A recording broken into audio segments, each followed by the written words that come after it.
মাঘ মাসের পঞ্চমী তিথিতে পূজিত হন বিদ্যার দেবী সরস্বতী। বিদ্যা লাভের জন্য বাগদেবীর আরাধনা করা হয়। আর বাগদেবীর আরাধনার ক্ষেত্রে পলাশ ফুল অবশ্যই লাগবে, না হলে যে পূজা সম্পূর্ণ হবে না। কিন্তু কেন সরস্বতী পূজার ক্ষেত্রে পলাশ ফুলের এত মাহাত্ম্য? আজকের পর্বে আমরা জেনে নেব সরস্বতী পূজায় পলাশ ফুল না হলে চলে না কেন। সরস্বতী পূজায় পলাশ ফুল লাগে, কিন্তু কেন লাগে এই বিষয়ে আলোচনা করতে হলে আমাদের আবার পুরাণ প্রসঙ্গে যেতে হবে। পৌরাণিক মতে সরস্বতী মাতৃত্বের স্বাদ না পেলেও সরস্বতীর সঙ্গে প্রজনন এবং উর্বরতার সম্পর্ক, বন্ধ্যাত্ব মোচনের সম্পর্ক রয়েছে। ঋগ মন্ত্র উচ্চারণ করেছেন ঋষি গৃহৎসম্মত, বলেছেন অমৃতমে নদীতমে দেবীতমে সরস্বতী।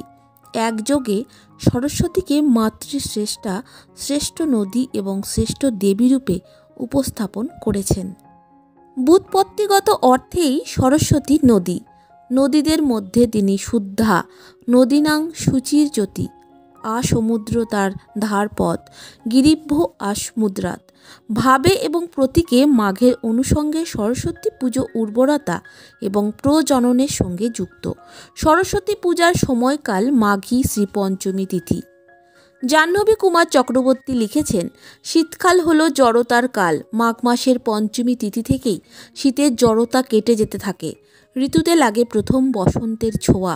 সরস্বতীর আবির্ভাবে সকল জড়তা মুক্তি, মনেরও ঋতুরও। সরস্বতী পুজো উর্বরতা এবং প্রজননের সঙ্গে যুক্ত। এবার প্রসঙ্গ পলাশ ফুলের, যা কিনা সরস্বতী পুজোর অন্যতম উপচার। আমরা জানি ঋতুমতী নারী গর্ভধারণে সমর্থ। পলাশ রক্তবর্ণ, ঋতুমতীর রজদর্শনের রং তাতে। তারই প্রতীক হিসেবে শ্বেতশুভ্রা দেবী হয়ে উঠেছেন পলাশ প্রিয়া।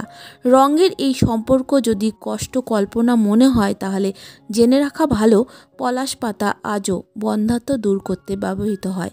বীরভূম বাঁকুড়া জেলার আদিবাসী অধ্যুষিত অঞ্চলে পুত্র সন্তান লাভের জন্য মেয়েরা পলাশ পাতা বেটে খান। আর একটু খেয়াল করলে দেখা যাবে সরস্বতী পুজোর ঠিক পরদিন শীতল ষষ্ঠীর অর্চনা করা হয়।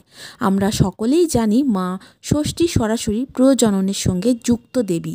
আর সরস্বতী পুজোর ঠিক পরের দিন ঠান্ডা খাবার খেয়ে তারই অর্চনা করা হয়। এখানেও সরস্বতীর সঙ্গে প্রজনন আর উর্বরতার একটা যোগসূত্র টের পাওয়া যায়।